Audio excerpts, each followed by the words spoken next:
hearing from you firsthand how this isn't just a textbook thing, right? Like you are the poster child of what happens when you do consistent work. And probably the things that you were doing 3 years ago, some of them are tried and true, but you've also had to pivot on strategy. So I think a lot of people would really love that insight from you on what's worked, what you really continue to work on, and where you're exploring some new things.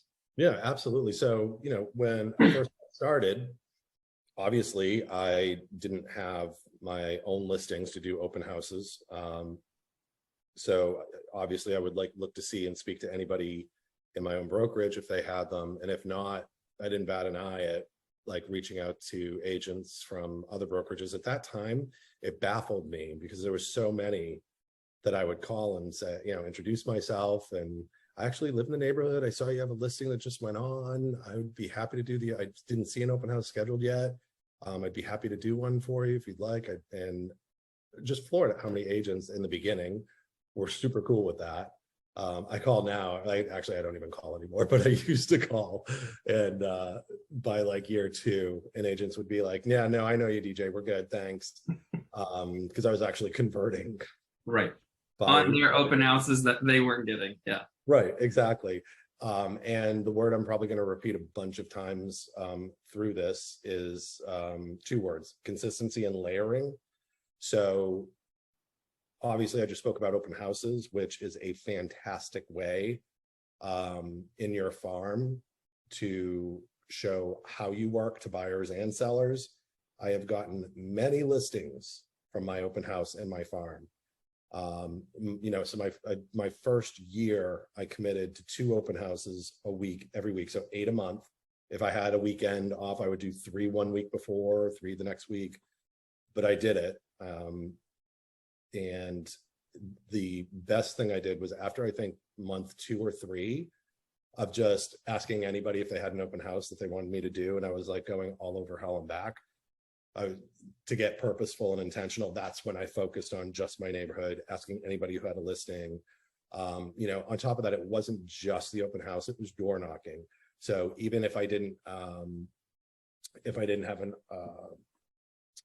my own open house, there were other times that I would door knock. Basically, I think my first flyer was just introducing myself, like, "Hey, my name's DJ. I'm one of your neighbors who happens to be a real estate agent.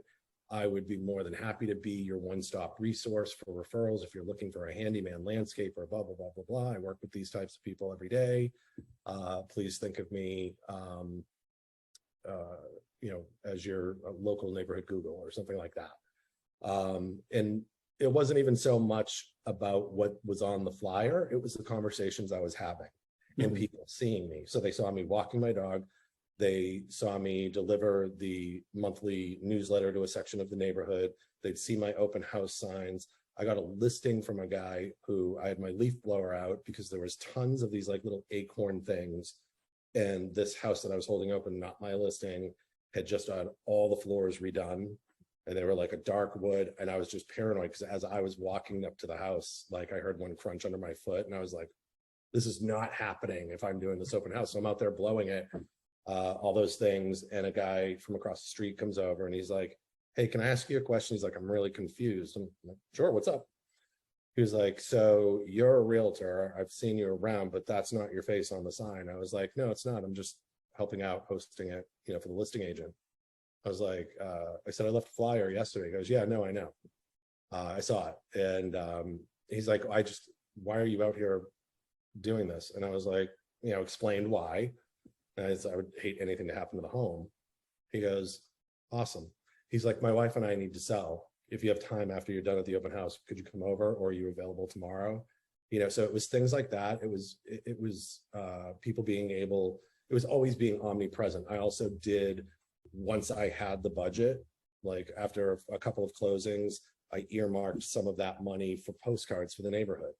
And I know plenty of agents who kind of roll their eyes about postcards, but I have never stopped since day one. In the beginning, when I couldn't afford it, to do the whole neighborhood, because it's roughly about 1,100 homes. It's a little bit over $600 a month to send to the whole neighborhood. So my first couple of years, if I couldn't send out, the neighborhood's kind of like a square, so we broke it up into quadrants. So if I couldn't email a postcard to the whole neighborhood. I'd do like 2 quadrants, and the other 2 for that month, I would door knock with something else. Again, because it was like trying to stay top of mind.